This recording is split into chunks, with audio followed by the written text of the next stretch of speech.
Bonjour, chers amis. Alors, aussi paradoxal que ça puisse paraître, je suis en train de remarquer que j'ai le feu de la cheminée qui brûle derrière, dans le bas à droite, et le soleil dans la fenêtre à gauche, et mon auréole au-dessus de la tête. Ça fait trois sources de lumière différentes. Je suis désolée pour ma voix qui est pas correcte. Bon, je viens de me reposer un peu pour m'éclaircir un peu les idées parce que je viens de voir pas le replay, mais comment dire, une émission d'envoyé spécial. Vous savez qu'envoyé spécial, quand ils font un sujet sur quelque chose, ils reviennent des années après sur leur émission pour voir ce qui a changé. Et donc là aujourd'hui, il s'agissait le journaliste est revenu à Sarajevo, où il était allé filmer un chef d'orchestre qui avait eu la prétention, en plein conflit, en pleine guerre, de faire jouer de donner un concert avec d'un côté les différents protagonistes qui étaient donc ennemis en guerre, et les faire jouer dans le même orchestre. Alors je vous parle de cette émission-là en particulier parce que c'est extrêmement symbolique d'avoir eu une telle démarche et qu'un chef d'orchestre soit aussi fou, entre guillemets, dans le bon sens du terme bien sûr, pour avoir eu une idée aussi extraordinaire. Je trouve ça simplement merveilleux. Alors, pour quelle raison est-ce que ça me bouge tant que ça? Alors, pour ça, il faut que je vous explique plein de choses. Ça me bouge parce que j'ai une relation, moi, comme chacun sait, particulière avec les instruments à cordes, et notamment les violons. C'est comme ça. Alors c'est expliqué sur mon forum, c'était mon prof d'histoire géo quand j'étais au collège, qui nous avait engueulé un jour pour une histoire de violon. Il voulait absolument nous faire dire que le violon était l'instrument de musique dont le son ressemblait le plus à la voix humaine. Ce qui en soi est vrai. Et en fait, j'ai été extrêmement marquée par ça. Et puis par Vivaldi aussi. Enfin bon, Vivaldi, les violons, etc. Enfin, c'est pour ça que vous avez... En fait, je suis à l'origine du retour de l'acoustique depuis une dizaine d'années. Et plus particulièrement de la mise à l'honneur des instruments à cordes. Voilà. Et donc de toute la musique de l'Est et tout. Bon, Tchaïkovski, etc. Alors, le problème, c'est que Alors, cette émission, il faut absolument que vous retourniez la voir. Parce que justement... Il y a énormément de choses dans cette émission. J'interpellais Vladimir Poutine justement il y a quelques jours en lui demandant où en était sa culture, où étaient ses écrivains, où étaient ses musiciens, etc., etc. Et évidemment, c'est dans cette émission, donc, ce qui est très intéressant, c'est que le journaliste, évidemment, avait été absolument, bouleversé à l'époque d'entendre les confessions des musiciens qui leur expliquait. D'ailleurs on voit très bien quand il remontre les images, et on voit très bien à quel point ils étaient malheureux dans leur quotidien, et à quel point les instruments de musique leur servaient de véritables bouées de sauvetage. Un peu plus efficace que la voix que j'ai aujourd'hui, enfin je sais pas, quoiqu'il n'est peut-être pas nécessaire d'avoir une voix spécialement limpide pour qu'elle soit touchante. C'est bien de réfléchir à cette symbolique-là. Enfin, voilà. Alors, pour quelle raison? Le problème, en fait, c'est que je dois vous parler de plein de choses, mais qui sont liées et imbriquées les unes dans les autres. Donc, je vais essayer d'être claire. Alors, pour quelle raison est-ce si important aujourd'hui que cette émission a été diffusée? Alors, je vais vous dire pourquoi. Demain, nous allons voter pour le premier tour des élections municipales. Comme chacun sait, l'UMP est particulièrement dans la tourmente. Surtout à cause de Nicolas Sarkozy, je dois dire.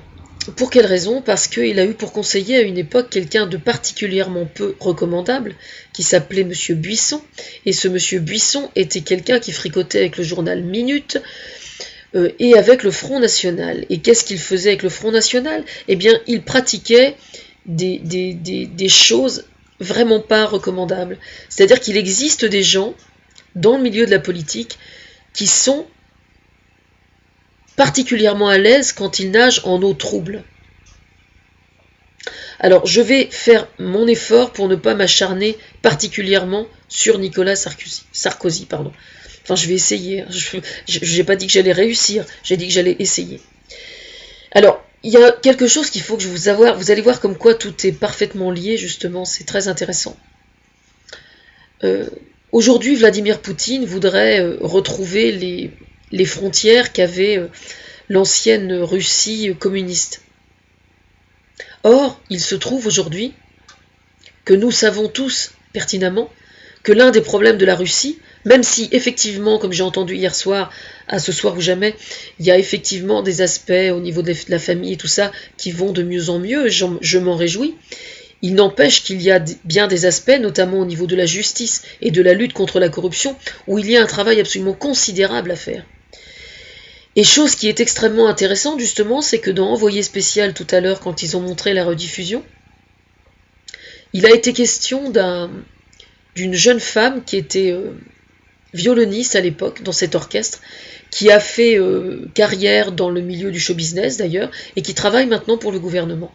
Et actuellement, figurez-vous qu'à Sarajevo, enfin en Yougoslavie, ils sont en train de faire pas un sondage ni un référendum, une enquête, je cherche le mot, un recensement, je cherchais le mot, comme quoi, je n'ai pas, mes notes sont extrêmement succinctes. Ils sont en train de faire un recensement, et alors, ce recensement a la particularité de demander les origines ethniques qui peuplent la Yougoslavie aujourd'hui. Elle, évidemment, est profondément offusquée par ça, et elle a parfaitement raison. Il est profondément malsain, dans n'importe quel pays au monde, de demander, dans un recensement, quelle est l'origine ethnique des gens, quelles sont leurs appartenances religieuses. C'est une atteinte aux libertés. Voilà. Alors, je ne suis pas allé fouiller exactement comment s'appelle Monsieur Sarajevo, entre guillemets, mais je ne saurais trop leur recommander de supprimer cette donnée-là. Ou plus exactement, je conseille à la population, moi, de ne pas remplir et de préciser, d'écrire sous les cases « Je refuse de répondre à cette question ». Voilà. Ça, c'est la première chose. Ensuite, ce qui est très intéressant, c'est que justement, les journalistes ont expliqué que les gens qui sont au pouvoir aujourd'hui en Yougoslavie sont des gens de l'ancienne Yougoslavie qui sont eux aussi complètement corrompus et qui magouillaient complètement avec la mafia. C'est-à-dire qu'en fait, c'est tout près de l'Italie, hein, faut le savoir.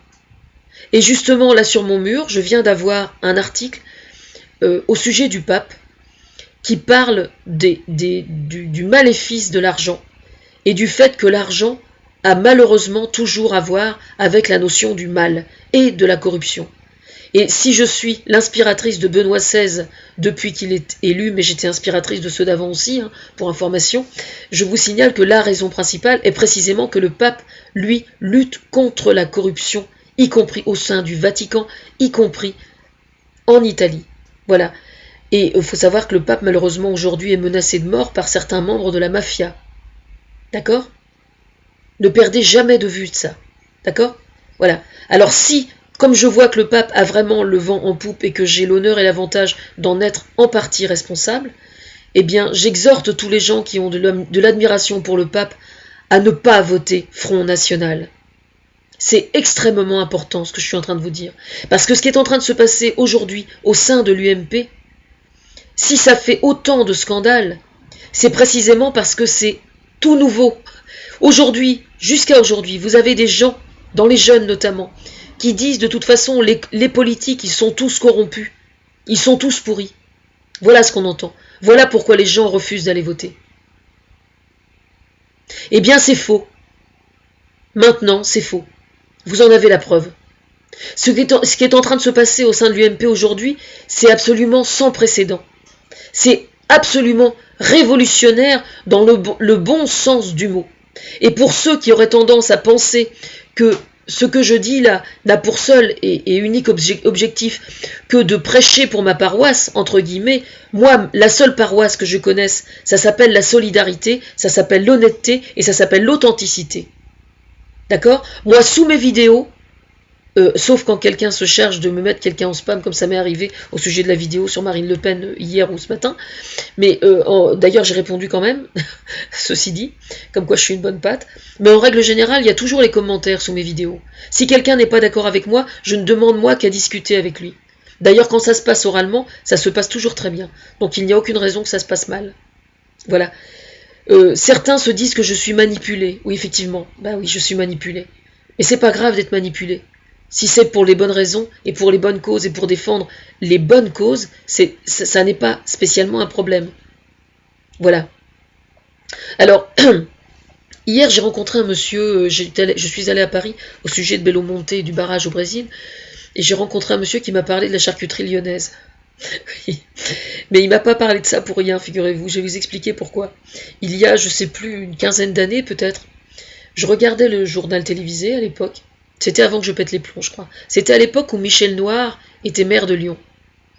Et alors, comme on dit vulgairement, il avait quelques gamelles au cul déjà. C'est-à-dire qu'il y avait quelques juges qui avaient commencé à lui chercher des noises. Et puis il y avait eu un sondage, toujours ces fameux sondages qui commencent à nous faire chier vraiment, quoi. Hein, Monsieur Buisson adore les sondages. Il adorait les sondages. Parce que c'était surtout pour lui une très bonne occasion de se palper du pognon du gouvernement. Enfin bref. Et donc, il s'agissait d'une élection, je ne sais plus exactement, et donc il y avait eu un sondage, et le journaliste demande à une passante, c'est une femme qui était déjà assez âgée, et qui lui demande ce qu'elle pensait de Michel Noir, et qu'est-ce qu'elle pensait du fait qu'il soit poursuivi par les juges. Et puis la vieille dame, alors ça elle était bien permanentée et tout, elle avait tout à fait le profil qu'il fallait, bien propre sur elle si vous voyez ce que je veux dire, et elle dit « Oh mais ça c'est pas grave, nous on l'aime bien, c'est pas grave. » Voilà, c'est pas grave. C'est pas grave. Un maire d'une ville telle que Lyon, qu'il soit corrompu, c'était pas grave. Voilà. Je crois que tout est dit.